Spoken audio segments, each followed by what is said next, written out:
Parliament y'eggwanga lya Uganda. Omukulembeze w'eggwanga General Yoweri Kaguta Museveni akinoganyiza nti omugenzi Cecilia Ogwal abadde omubaka wa ddokolo mu kiiko ly'eggwanga olukulu abadde munywanyi we nfanfe.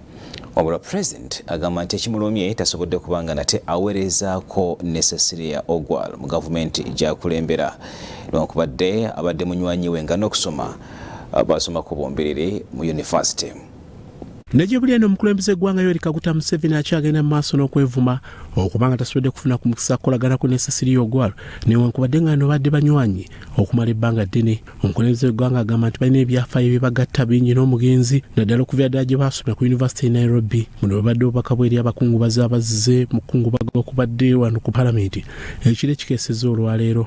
Omukulembeze eggwanga agamba nti ekyaleeta obuzibu zenjawukana mu byobufuzi ezaali zaateekebwawo era nga kino kyaleka buli mukulembeze yajjanga ng'ajja n'ebirowoozo bibye. Wano wasinzidde n'akunga ababadde bazze okweta mukungubaga ddala abakulembeze obutatta mikisa olw'okuba nga balina endowooza ez'okulowoozaako bokka na bokka. I have not worked optimally with Cecilia Ogwal, but I can tell you when I eventually met her, I could see that she's a patriot. Omukulembeze eggwanga asinzidde wano n'ayogera ku mugenzi Cecilia nga babadde omukyalo omuvumo w'amazima era nga newankubadde atudde ku lukiiko lwa Paalamenti obuliko ensimbi talina kabonero konna kavuddeyo kooleka nga bwe yalidde enguzi. And definitely she was not corrupt.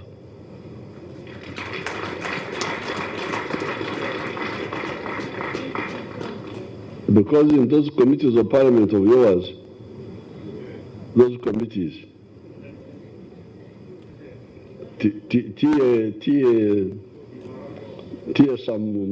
some issues. Mu ngeri emu ono era atenderezza omugenzi Cecilia ng'abadde omukyalo w'amazima era teyali ya mu nsi ye lukweka lwe lunaku na lumu bwe yagaana okwetaba ne Joseph Kony newankubadde nga ate omuduumizi we Vincent Yonti yakozesa olulimi olumutiisa okumusendasenda abeegatteko wabula okwogera kwe kuleesa okukubagana empawa. Naddala bannaffe abadde ovuganya gavumenti abavudde ne boogera kati nga ye omukulembeze eggwanga batyagadde kolagana nabo era nga amaze akaseera nga baliisa akakanja. Omubaka okuva e Busiro Medad Lubega Sseggona olaga nti President Museveni ebbanga lyonna talagangako nti ayagala okuba n'omuntu amuwakanya mu ngeri emu. Omubaka okuva Emityana Richard Lumu naye ndowooza etekyuse kwoteka n'omubaka okuva katikamu Hassan Lukalidde. Ekizibu si oba ensonga teyandibadde kukola na Museveni kubanga tusobola n'okukolera eggwanga lino nga tetuli naye ng'era bwe tukola.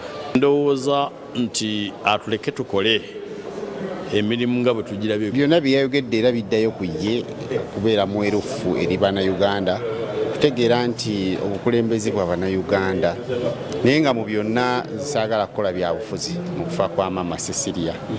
Gumbuuzizza komenti eyo nze Maama Cecilia mwogerako birungi byokka.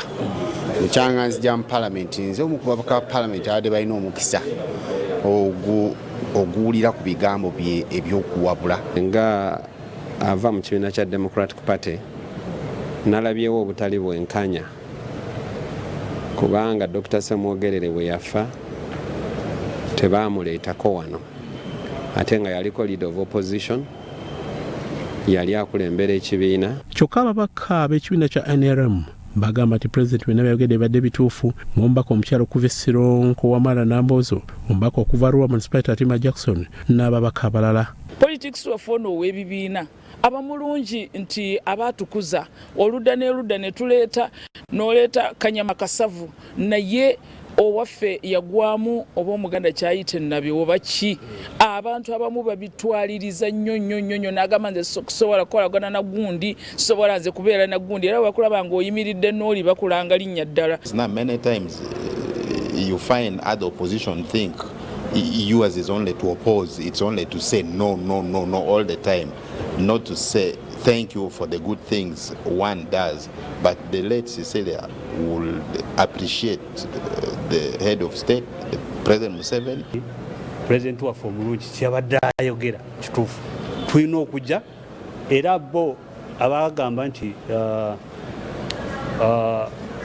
oludda oluwabula kyali kituufu nnyo balina okuwabula naye okuwabula tekijjako nti tokolagana nange.